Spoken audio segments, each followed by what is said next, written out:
Asia and the Art Forum SF welcome you all to the 5th edition of the South Asian Literature and Arts Festival 2024, or SALA as it's popularly known.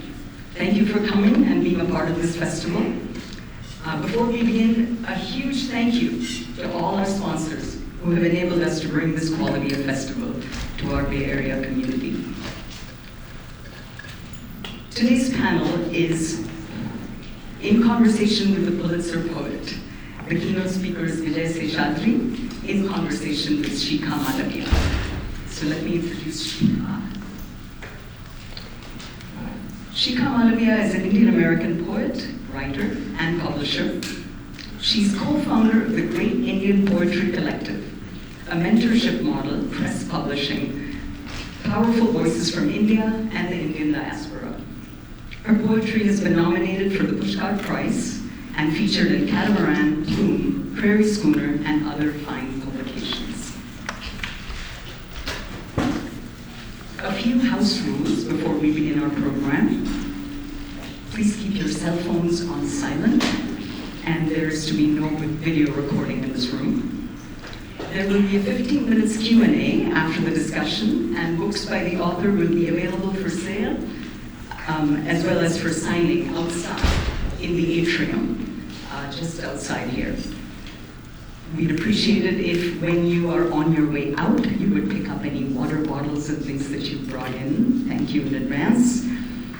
There's an art exhibition on the 3rd floor, above the Bechtel Conference Center, or the BCC. And there are more vendors in the marketplace on the front lawns. And with that, let's welcome our panelists with a huge round of applause.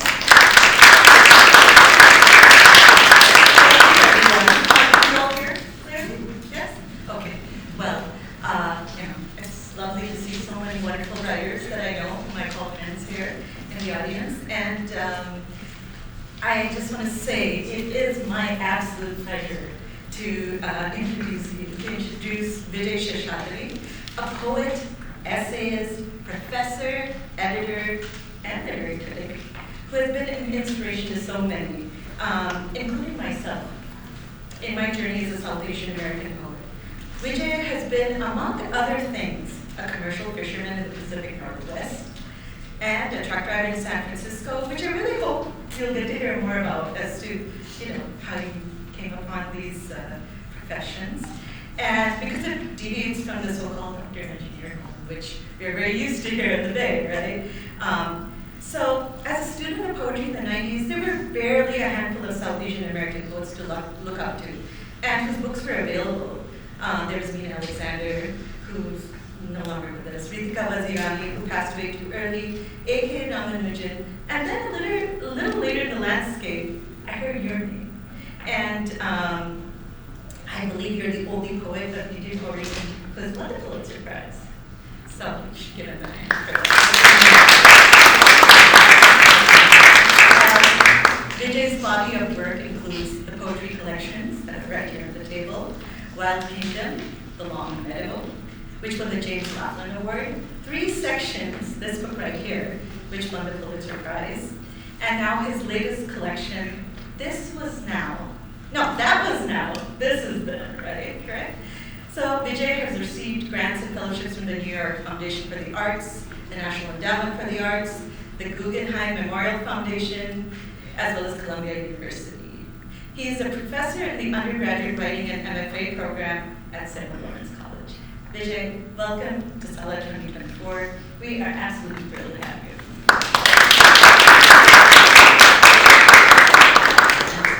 Oh, of course. And I want to thank SALA for this wonderful event. Oh my God, it's so large and various and interesting. Absolutely. It's great to be here. Thank you. It's great to have you. And I want to apologize in advance because I have questions within questions. So, anyway, so you were born in Bangalore and you migrated here with your family at the age of 5. What brought your family here, and what was it like growing up in the Midwest, Ohio, right? In the 60s and 70s, and within all of that, when did this desire to pursue poetry emerge? And how did poetry come into your life? Was there like a pivotal event or a certain poet or poem that, propelled you towards this? Yeah. I mean, those are questions within questions. And each one is kind of a universe. Right. Answer whatever you want, like out of that. Well, I mean, it's interesting that you brought up my, disgraceful youth when I sort of ran away from home and wound up on the coast. Excuse me, we got Here. Oh, can you hear me? No. I'm thinking you said at my Should I just speak this on? Okay, is this better? Thanks. Can you hear the stuff about my disgraceful youth? No. Well, when I was, we came here, my father came here in 1955 to get his PhD. And people say that's kind of antediluvian and sort of a part of an archaic time, but it really wasn't.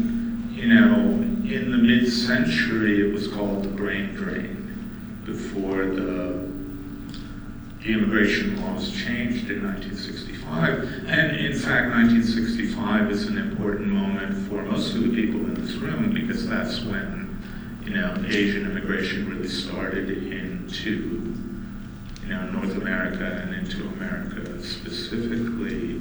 But the American economy had been preparing. And they had been preparing by importing Indian scientists for a while.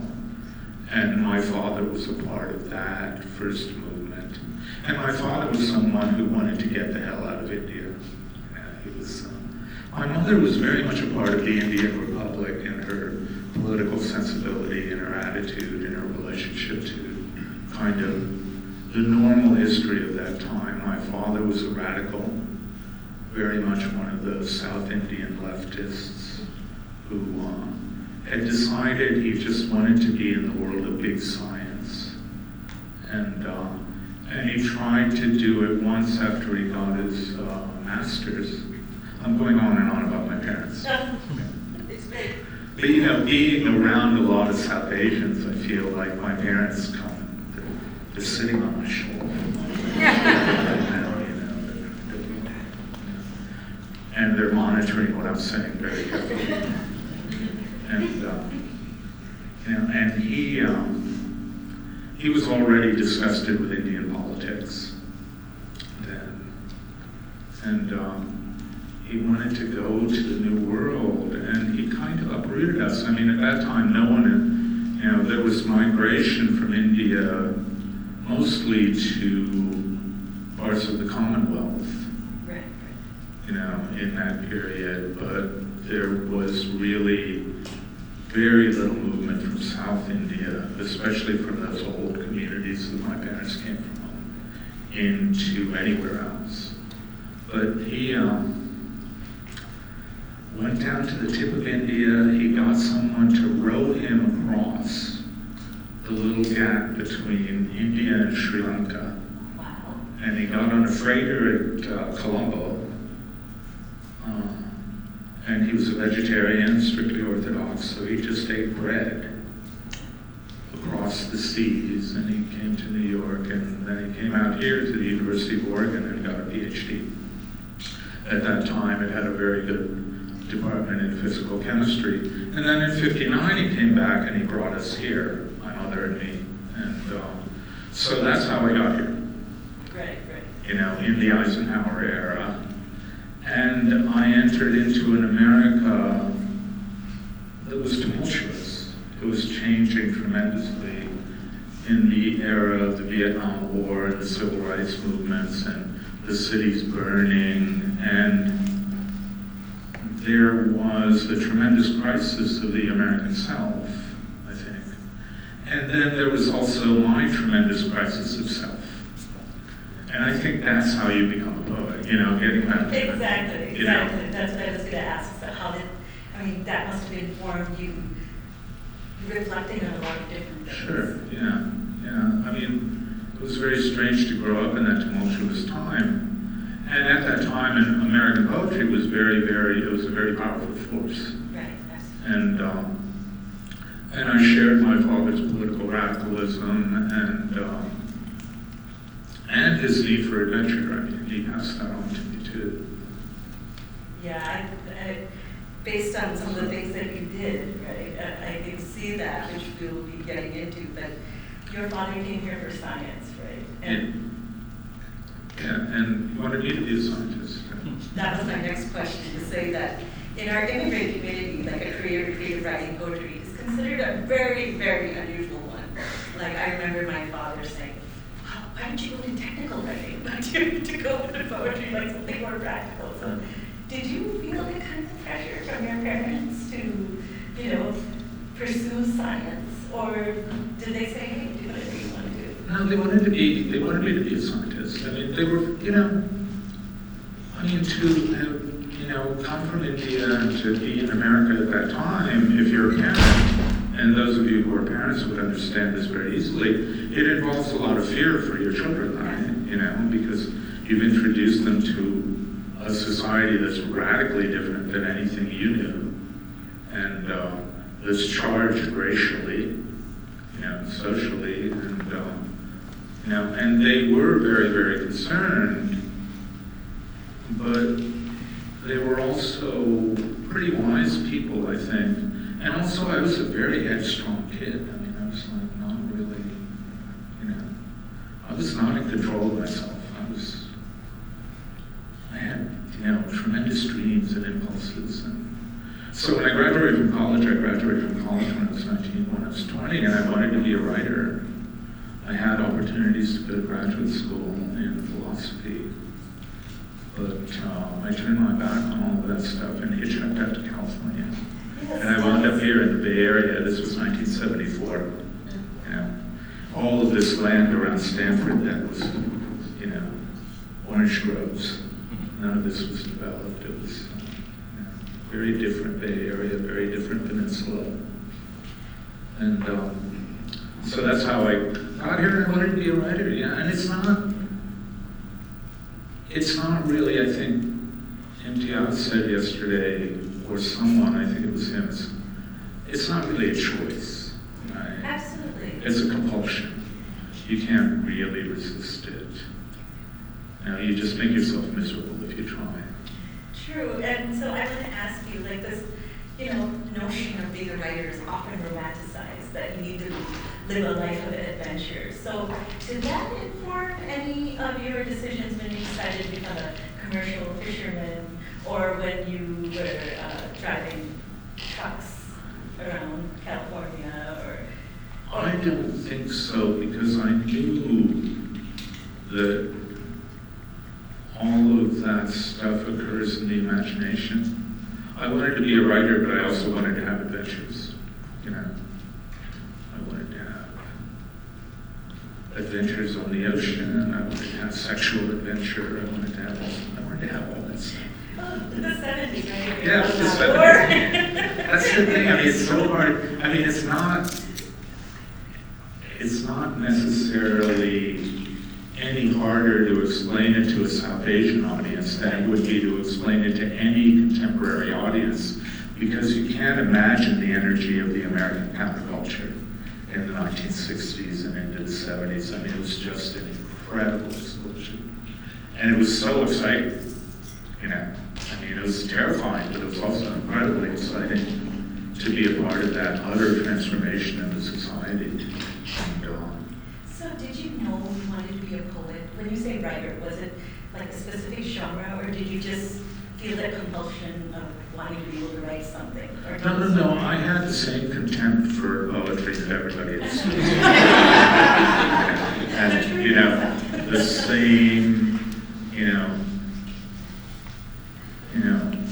feel the sense of being appalled that anyone would choose this as a way to live their life and stuff like that. What happened with me, and I think what happened with most people who are artists, is they fall in love with certain pieces of art. Yes. And I fell in love with certain poems.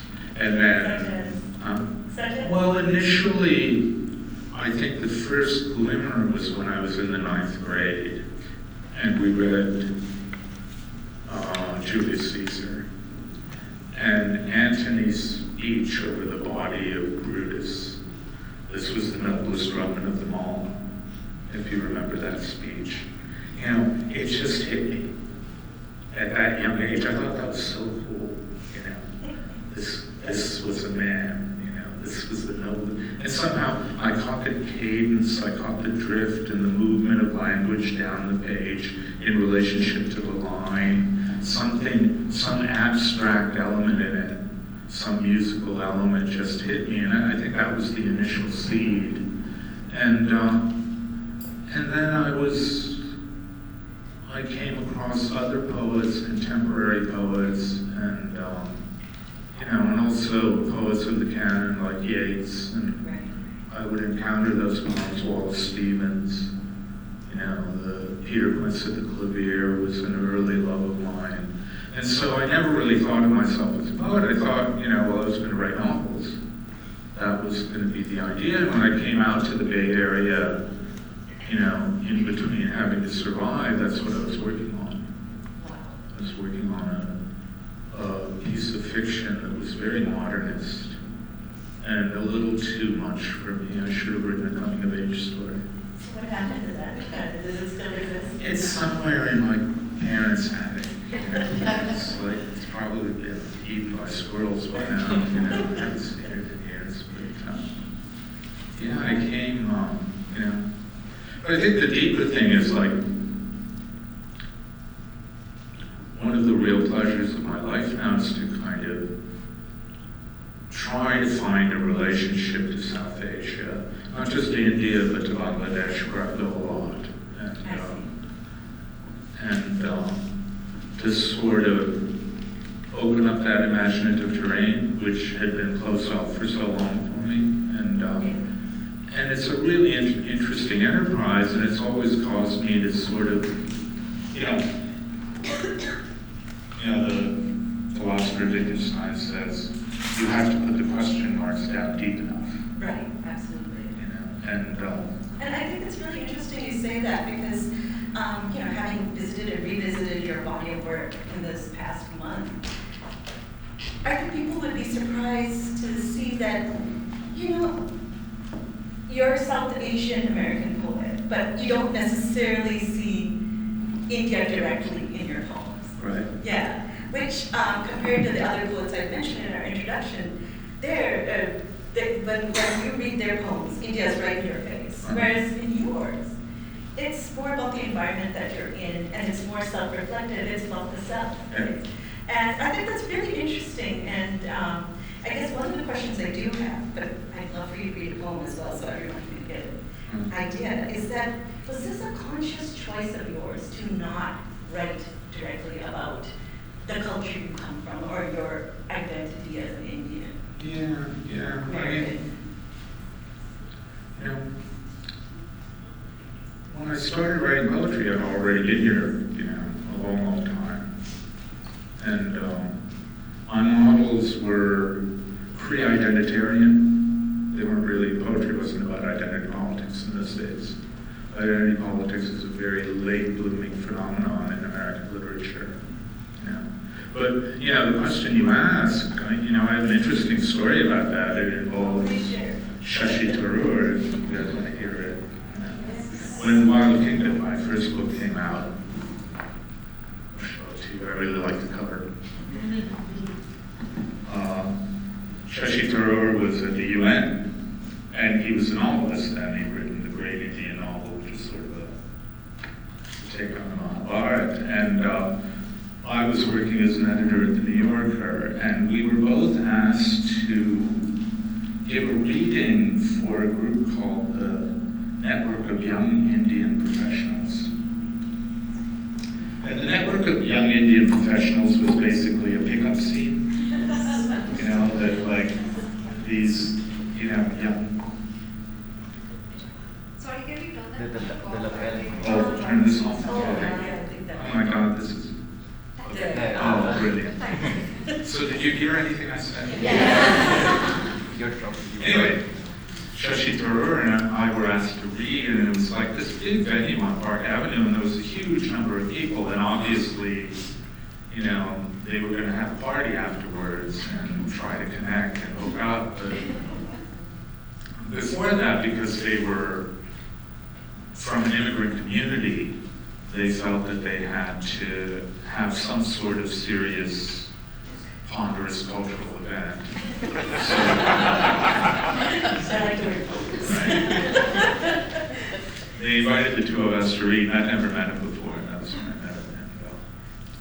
And we read, and then there was a Q&A, and this young journalist got up, this young woman, and she said she had a question for me. And it was not a question, it was a very hostile statement. She said, "You don't write anything about India." And I said something, it came off the top of my head, and I thought it was just so brilliant. You want to hear it? Yes, of course. I said, "India functions in my poetry the way God functions in Flaubert's universe. It's everywhere present, but nowhere apparent."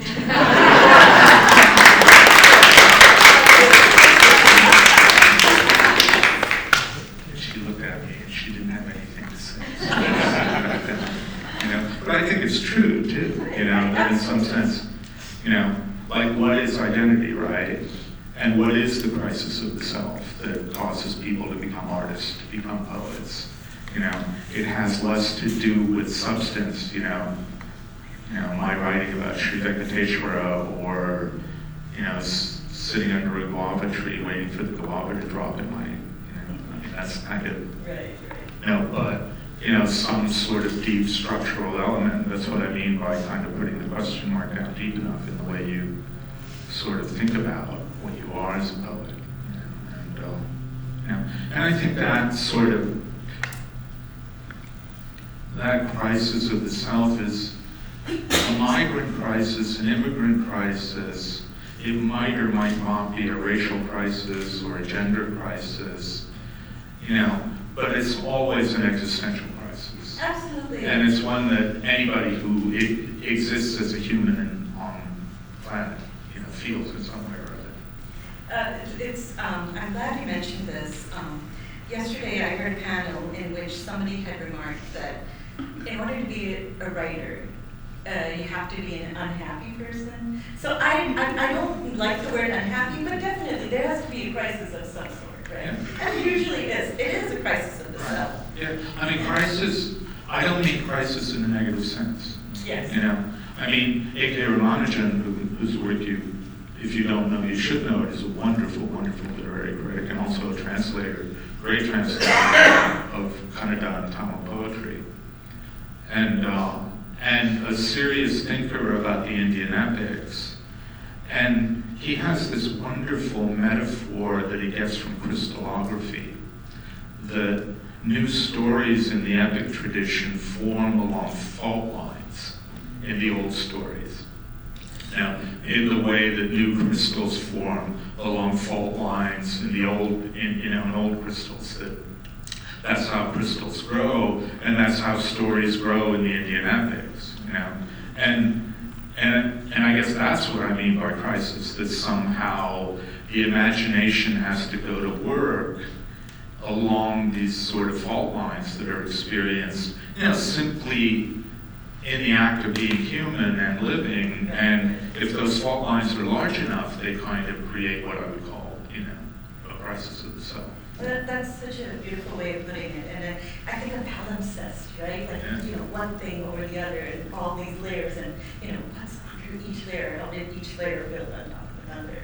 And I think this would be a great time for you to share one of your poems with us. Okay. I actually happen to have some of my poems. This is, and I brought this one poem because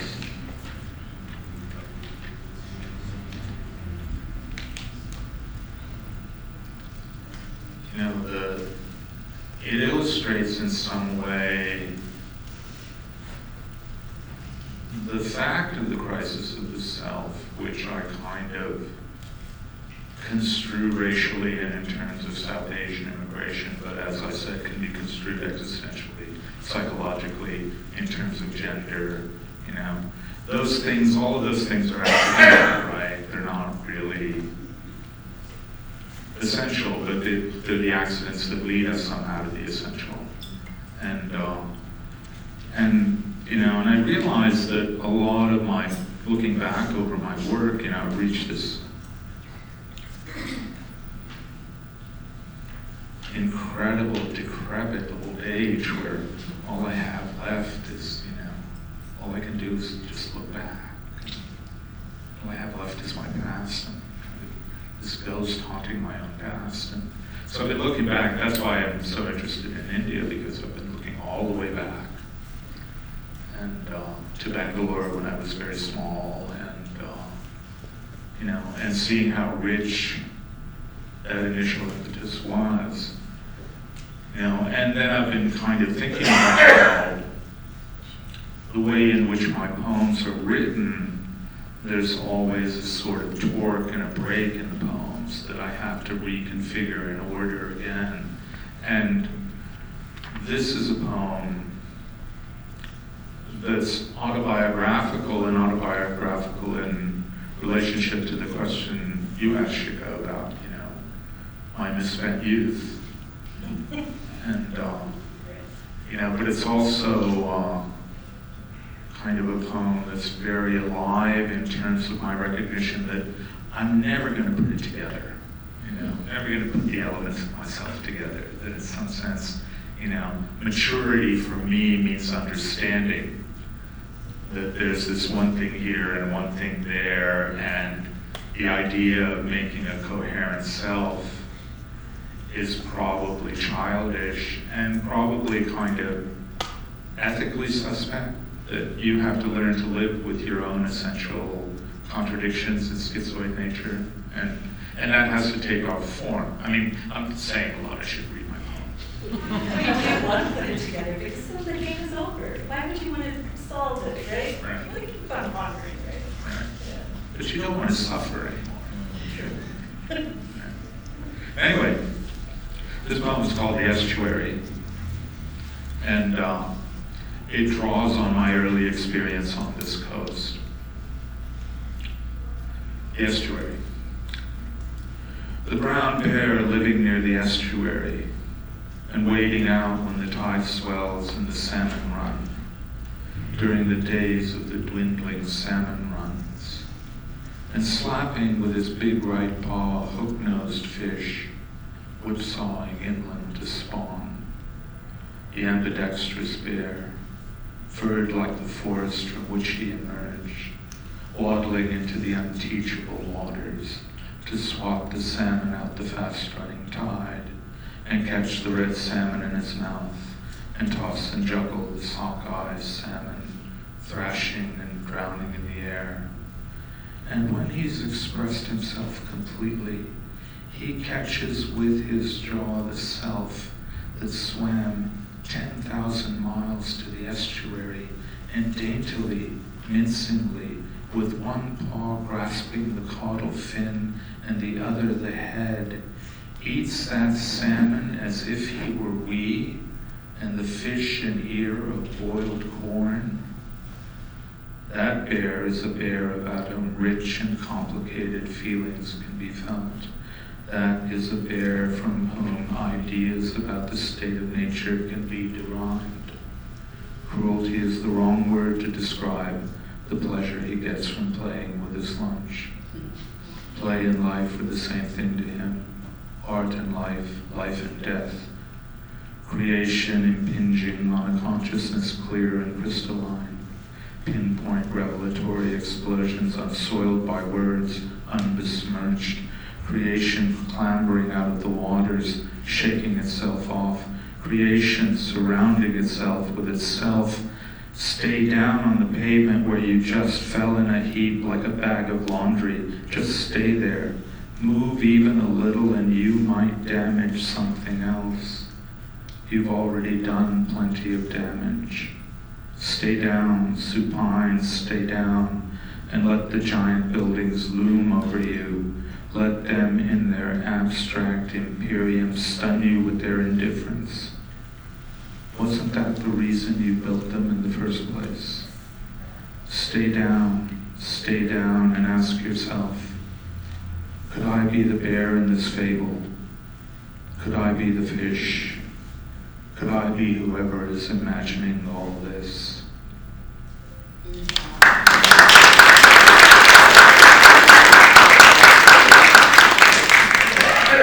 So that's a poem that kind of breaks in the middle, right? And it shifts from one scale to another, and in some sense, there was a point at which I realized that I had what I call my cubist moment. That, I couldn't really put this back together again into a coherent, imaginative, poetic space. No matter how I tried, there was always going to be this broken and contradictory element to the poem. And of course, when you go back and look at poetry, when you go back and look at anything, you see that it was always there. The illusion of coherence was just that. It was a trick of the artist. Well, I like to think of it more as an inextricable tangle. And that's what I've noticed throughout, all of your four collections, that there's this inextricable tangle of man and nature, right? And I mean, and it has a very anthropomorphic quality to it, and I think in some ways, that is more important than writing about I'm Indian or I come from India. I mean, everything has its place, but there's something very primal about your poetry in some ways, which really speaks to the primal in all of us. And so one thing I did want to ask you, because many, not all of your poems, and I think I mentioned this before, has a very strong sense of self, and often people will conflate the voice in the poem as the voice of the poet, when that's not always the case. But for you, who is the self in your poems? You keep asking these really hard questions. Well, I mean, your poems are like, Oh, you're going to feed me softballs.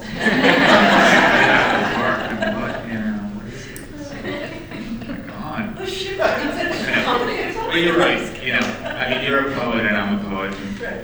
I mean, we're here, we're justified in the world because we are the ones who provide the answers to the hard questions, right? Or ponder them, or, Yeah. So, yeah. I mean,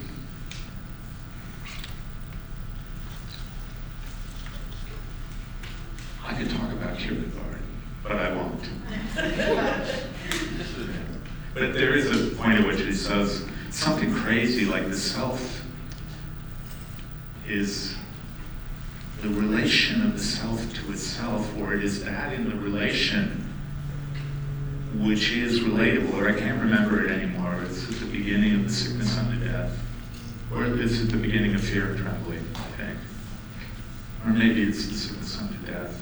But, one aspect of the self is that it's not substantial, it's relational. It's the relationship of different elements that are constituents that have been given to us by, what the Indians in a profound way, what the South Asians in a profound way understood as karma. Right. And, the distinction between karma and dharma, which is a profound one, but is not quite translatable into Western idioms, is a very, very important one to think about, because, karma is content, basically, and dharma is structure. Dharma is sort of, the structure of the universe in some way. And to free yourself of illusion in the Vedantic tradition and the Buddhist tradition is to recognize the fundamental structure of consciousness, and the fundamental structure that constitutes other things. I was just going to say that, and I think that's what makes your work Indian in my eyes, Right. is that it's about consciousness, it's about observation, right? And it's about, ultimately, at least in my reading, like, who is the self, or the voice, or whatever you want to call it, observing all of this? Because when you write poetry, it's such a numinous process, right? Sure. And sometimes you're like, where did this come from? Did I write this? Right. Or did somebody write this through me? Am I a conduit? Yeah. And I see that in your work. Your work is very, very spiritual, in my opinion. And so, yeah, with Yeah, this and- collective consciousness. Right. And it's not necessarily South Asian, right? I mean, it's a part of every sort of tradition you find that kind of starts, that, you know, engages in a kind of fundamental ontological investigation, you know, that has to do with questions that are considered refined and recondite, but are actually very basic to all of us, you know, like, why is there something instead of nothing at all, you know? What the hell am I doing here? What, you know, I mean, those are questions that are actually intimate. People think that, oh, it's only weirdos like poets and philosophers who ask those questions. But actually, it's going on in everybody's mind. Everybody's always in a kind of existential crisis, I think. I think every artist is asking why Yeah. in one way or another. And there's so many questions I actually want to ask you, like, you know, what is the function of poetry? Or do you think that, I believe this truly, but I don't know if everyone believes it, but I think the act of writing poetry is a radical act, you know? So, but having said that, I also want you to read another poem. Okay, well, I'll read, you know, there's a relationship between people and nature, right? Right. And there's also a relationship between people and myth. And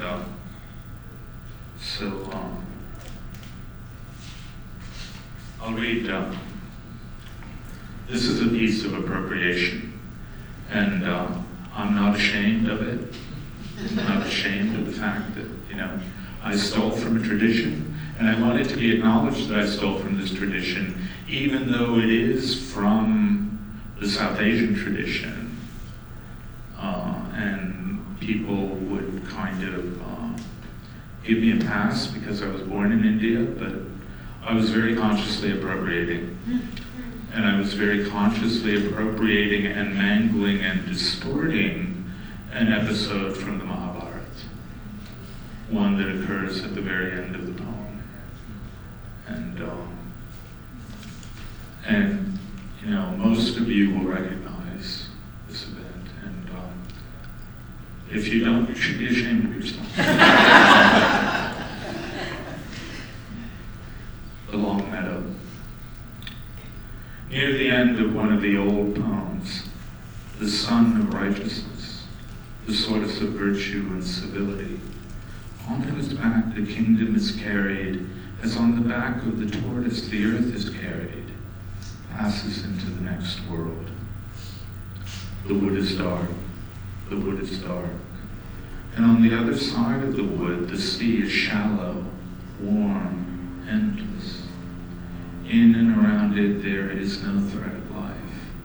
So little is the atmosphere charged with possibility that he might as well be wading through a flooded basement.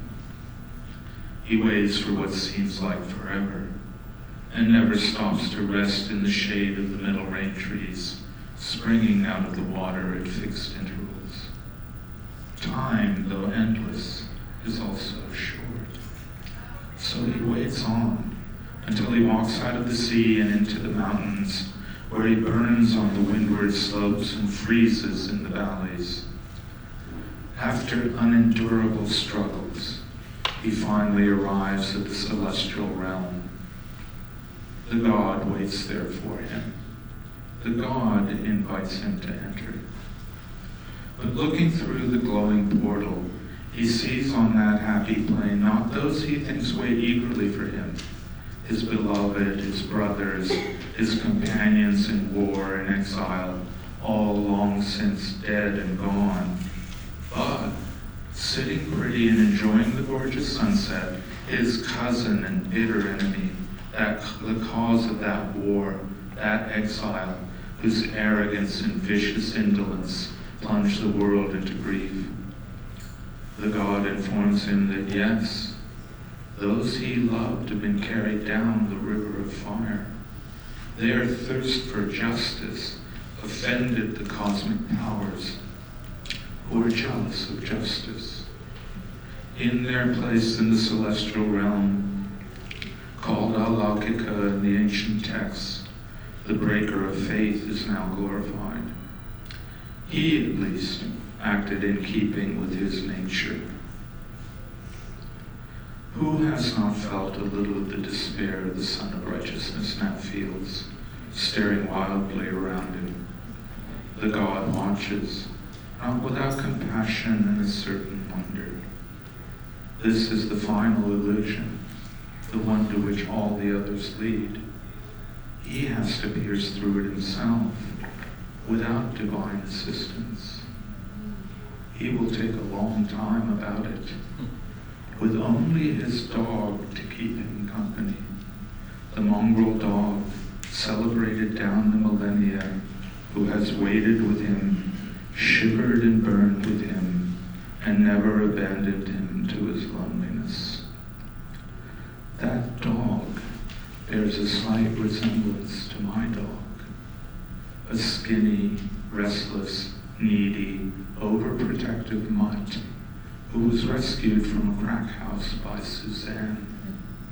On weekends, and when I can shake free during the week, I take her to the long meadow in Prospect Park, where dogs are allowed off the leash in the early morning. She's gray-muzzled and old now, but you can't tell that by the way she runs.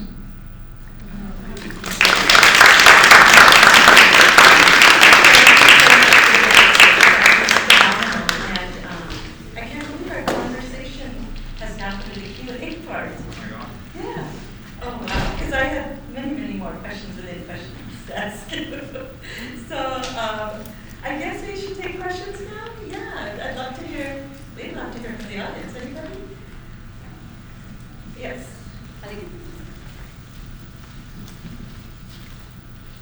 Tamil, how do you bring the Tamil aspect of it in your expression? Well, my family were Tamil speaking. Yeah.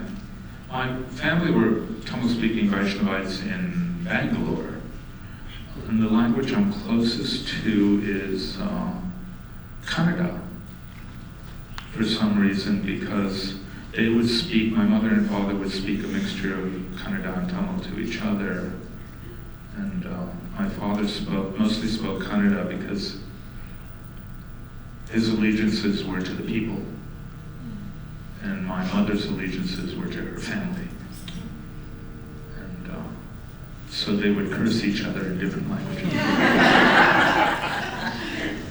So, what I retain of Kannada is the multiplication tables and certain unspeakable, phrases.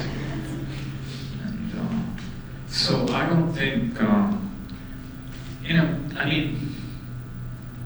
the linguistic problem is a complicated one.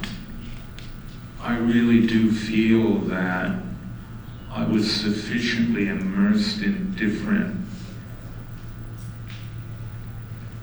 languages that it affected my poetry and probably did in good ways, and I think poets are better off if they're not monolingual.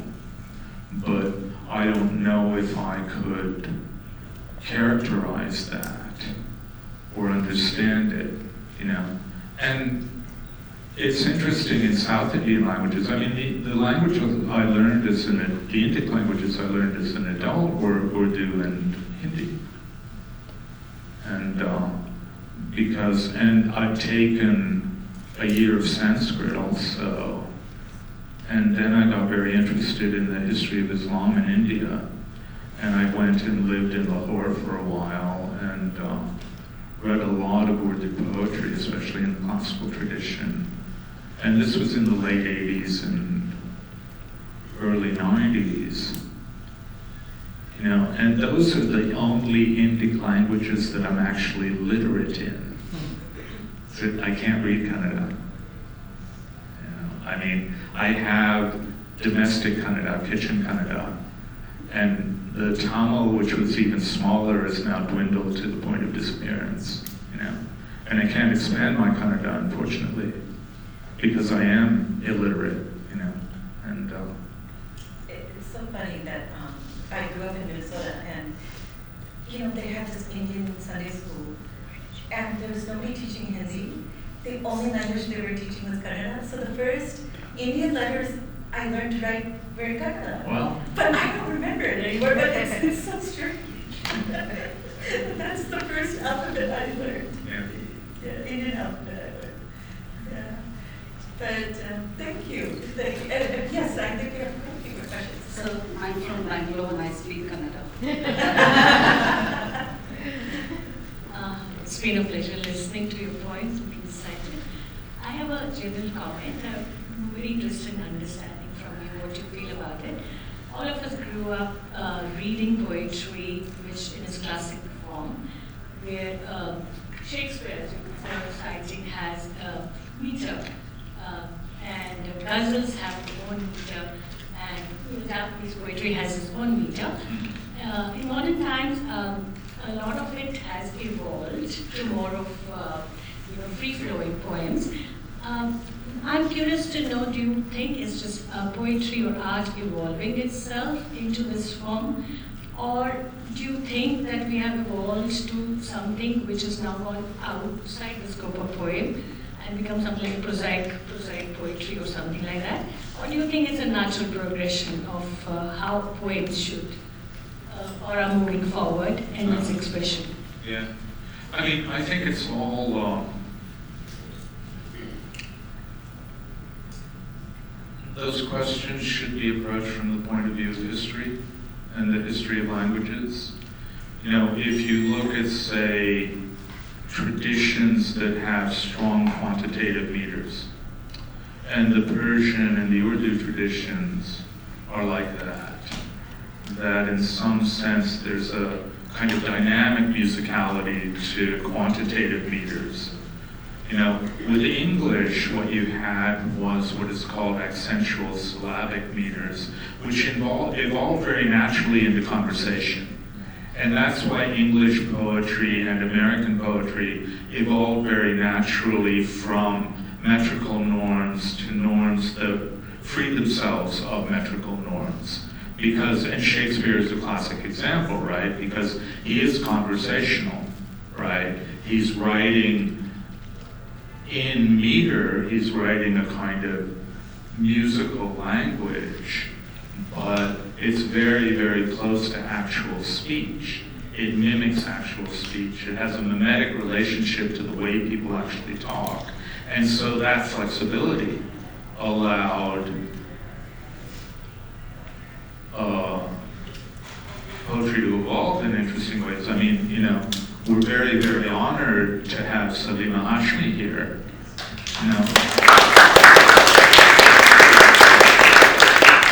And of course, you know, her father, the great poet Fezan Fez, was, you know, he was trying to kind of re-import, you know, the classical tradition into the 20th century concerns that he was dealing with.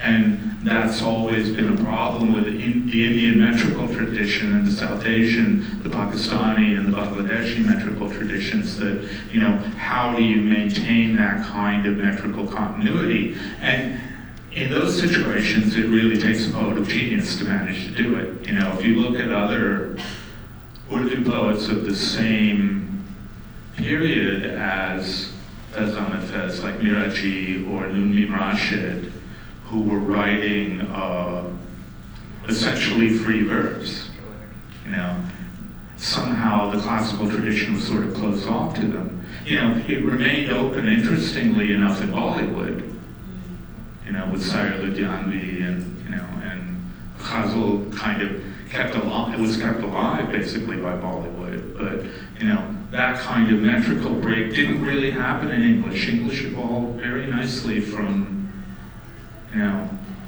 rhymed blank verse to unrhymed blank verse to free verse, and it seemed like an inevitable and natural progression. I mean, that's sort of, I'm getting into lit-crit and literary history now in a way that, you know, is sort of boring, I suppose. It's fascinating. No, it's you know, all of us are learning something. So that's fantastic. But yes, next So, question. thank you so much for reading from your own work. I'm actually really curious to know why you identified the poem you read as a distortion and an appropriation rather than an adaptation.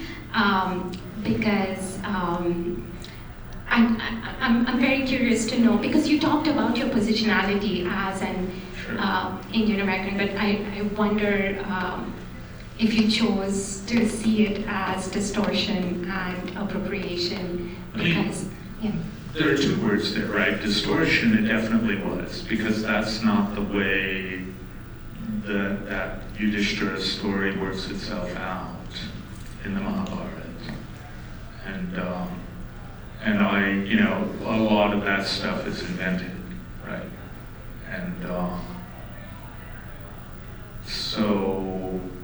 And that distortion, I think, is kind of historically appropriate and appropriate in terms of literature and in the way people have responded to, their mythic traditions in any literary form. Appropriation.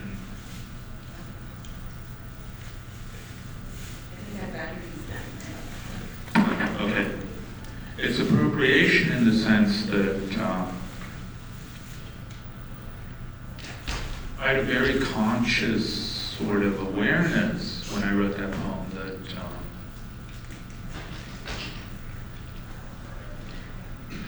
I could use Indian material for my own personal gain. Because it was popular then. It was kind of, it's right around the year of India, the 50th anniversary of independence. But it could be. You could look at it as reinterpretation, right? Yeah. Because Anand Krishna Mehrotra, the way he translated Kabir, Right. it wasn't like a little translation. He took a lot of liberties and it was very open and he imagined a lot of things. So Right. I would look at it as a reinterpretation, but of course you're the one who wrote it, so Yeah. you have to go with your view. Well, I'd like to always describe a certain percentage of my acts as criminal in some way. Always wanted to be a poet maudit, a cursive poet, I've known some cursive poets and I've always thought, God, they're so cool. They're junkies, they're drunkards. We are down to last two questions. Oh, last two questions, okay. Just a small comment. You mentioned Bollywood kept the tradition alive, but also the Lahore film industry, the Urdu filmmaking, where a lot of famous poets, contemporary poets, wrote lyrics for famous songs, such as one by her father, Mujhse Pehli Se Mohabbat Mere Mehboob Ne Maan. Those are famous songs. My question to you is really about the critical analysis. How well do you think that's happening in the American academic tradition? Is there enough being talked about what South Asian American poets are producing in America? Is there enough critical analysis going on? It's interesting that not just South Asian critics, but also Asian critics generally, are kind of writing about poetry in interesting ways. You can imagine that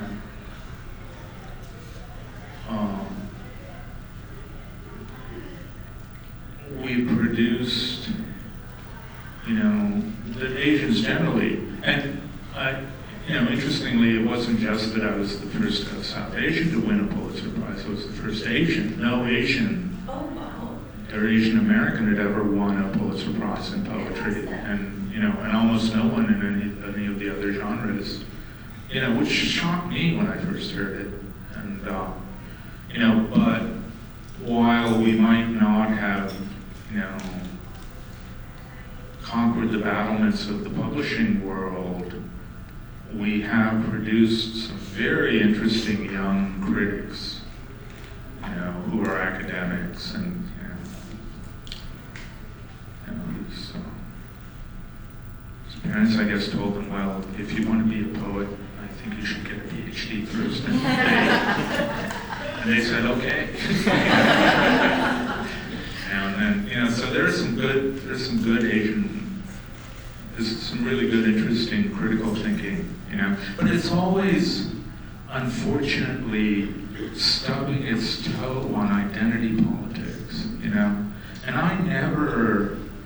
I just refuse to let myself be confined by that, I